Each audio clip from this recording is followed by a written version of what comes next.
सूरज की तलाश। सैयद फ़ाहद बिलाल टिंडरा एक बर्फ़ानी इलाका है। यहाँ रहने वालों को एस्किमो कहते हैं। टिंडरा में शदीद सर्दी होती है और सूरज कम निकलता है। इस इलाके में नेज़र नामी एक लड़का अपने माँ बाप के साथ रहता था। उसका बाप रेंडियर पालता था। रेंडियर एक बड़े बारहसिंगे जैसा जानवर होता है। ये लोग एक चरागाह में रेंडियर चुराने के बाद दूसरी चरागाह में चले जाते। नेज़र स्कूल नहीं जाता था बल्कि अपने बाप का हाथ बटाता था। और कटिक में रातें महीनों तक लंबी होती हैं, इसलिए नेज़र भी रात को सोता और रात ही को जागता। इन दिनों बर्फ़ ज़मीन को ढके रखती है। आसमान पर चांद सितारे चमकते रहते हैं।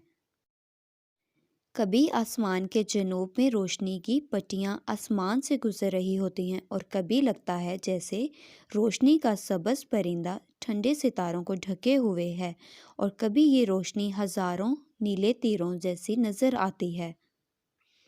निज़र को ये सब देखकर हैरत होती। वो अपने बाप से पूछता, क्या सितारे नई चरागाह में भी हमारे साथ चलेंगे?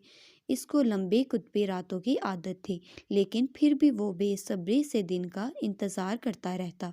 वो अपने बाप से कहता, शायद सूरज हमें भूल गया है। हो सकता है वो कहीं गुम हो गया हो और उसको रास्ता ना मिल रहा हो। उसका बाप उसकी बात पर हंसता और कहता, सूरज अपना रास्ता खुद ढूंढ लेगा, ज़रा सब्र करो। वो देखो सामने पहाड़ियों के बीच सुबह तुलू हो रही है। ऐसा लग रहा है जैसे वहाँ आग जल रही हो। जल्द ही दिन निकल आएगा और रात को भगा देगा। नेज़र सोचता कि अब बर्फ़ डर कर पिघल जाएगी और नीचे से घास निकल आएगी। एक दिन न जाने क्या हुआ कि हवा तेज़ चलने लगी और सूरज की रोशनी हल्की पड़ने लगी। शायद ये हवा नहीं थी बल्कि कोई हवाई जहाज़ गुजरा था। नेज़र को हवाई जहाज़ पर बड़ा गुस्सा आया क्योंकि उसके इतने नीचे उड़ने से रेंडियर डर गए थे। नेज़र ने गुस्से में हवाई जहाज़ को इशारा किया कि वो ऊपर चला जाए। उसका कुत्ता पोश भी भौंकने लगा। पायलट ने उसका इशारा देख लिया और जहाज़ को ऊंचाई पर ले गया। जहाज़ सूरज की सुर्ख रोशनी में सुर्ख और फिर नारंगी हो गया। नेज़र ने सोचा, काश वहाँ कोई बड़ा सा दरख्त होता जिस पर चढ़कर वो सूरज देख सकता था, लेकिन टिंडरा में उगने वाले बर्च के दरख्त इतने छोटे थे कि उन पर चढ़कर भी सूरज नज़र नहीं आ सकता था। नेज़र यही सोच रहा था कि उसके सामने से एक सफ़ेद सी चीज़ गुजरी। ये एक बर्फ़ानी लोमड़ी थी। पोश तेज़ी से भागा मगर लोमड़ी उससे भी तेज़ भागी। नेज़र ने इसे चीख कर वापस बुलाया। पोश एक दो बार भौंका, जैसे लोमड़ी से कह रहा हो कि खैर चाहती हो तो आइंदा यहाँ नज़र नहीं आना। जल्द ही हवा बहुत तेज़ चलने लगी। रोशनी और भी हल्की पड़ गई। ऐसा लगता था कि बर्फ़ानी तूफान आने वाला है। आसमान पर गहरे बादल छा गए। हवा झक्करों में बदल गई। नेज़र ने चीख कर पोच से कहा, आओ घर चलें, लेकिन बर्फ़ के ज़रे उड़ उड़कर पोच की आंखों में घुसने लगे। नेज़र को पता था कि जब बर्फ़ानी तूफान आते हैं तो कुत्ते पनाह हासिल करने के लिए बर्फ़ खोदकर उसमें छुप जाते हैं।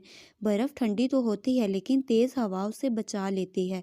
नेज़र को अपने बाप के अल्फाज भी याद आते थे। वो पोश के बारे में कहता था कि ये बहुत होशियार कुत्ता है।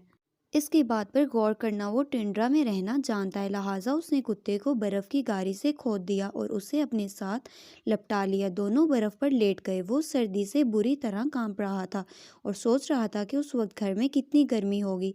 जल्द ही बर्फ़ ने इन्हें ढक लिया। सिर्फ गारी और एक लंबे डंडे को देखकर लगता था कि यहाँ कोई है। पोश के साथ लिपटे नेज़र को नींद आ गई। उसने ख्वाब में देखा कि उसकी माँ उसे ढूंढ रही है, उसका नाम लेकर आवाज़ें दे रही है। फिर उसका बाप नज़र आया। उसके बाद कुत्ते भौंकने लगे और भौंकते ही रहे। किसी ने नेज़र को ज़ोर से हिलाया। उसकी समझ में ना आया कि क्या हो रहा है। कुत्तों के भौंकने की आवाज़ें बहुत करीब से आ रही थीं। नेज़र ने अपने कपड़ों पर से बर्फ़ झाड़ी और अपनी आंखें मिलीं। तब उसने देखा कि सामने बर्फ़गारी और कुत्ते खड़े थे और वो ख्वाब नहीं था। उसके बाप ने उसे बर्फ़ से उठा लिया। नेज़र बाप से लिपटना चाहता था लेकिन वो उसे डांट रहा था और कह रहा था, तुम भागे क्यों? अगर बर्फ़ के तूफान में गुम हो जाते तो? नेज़र कुछ नहीं बोला, चुप खड़ा रहा। उसने आहिस्ता से कहा, मैं अकेला नहीं था, पोश मेरे साथ था। सूरज गुम हो गया था, हम दोनों उसे ढूंढ रहे थे। उसके बाप का गुस्सा एकदम ख़त्म हो गया। वो हैरत से बोला, तुम सूरज को ढूंढ रहे थे? ये रहा सूरज। ये कहकर उसने एक तरफ इशारा किया। नेज़र ने देखा कि बर्फ़ का तूफान ख़त्म हो चुका है اور دور رافق کے کنارے آگ کا گولا سا نظر آ رہا ہے۔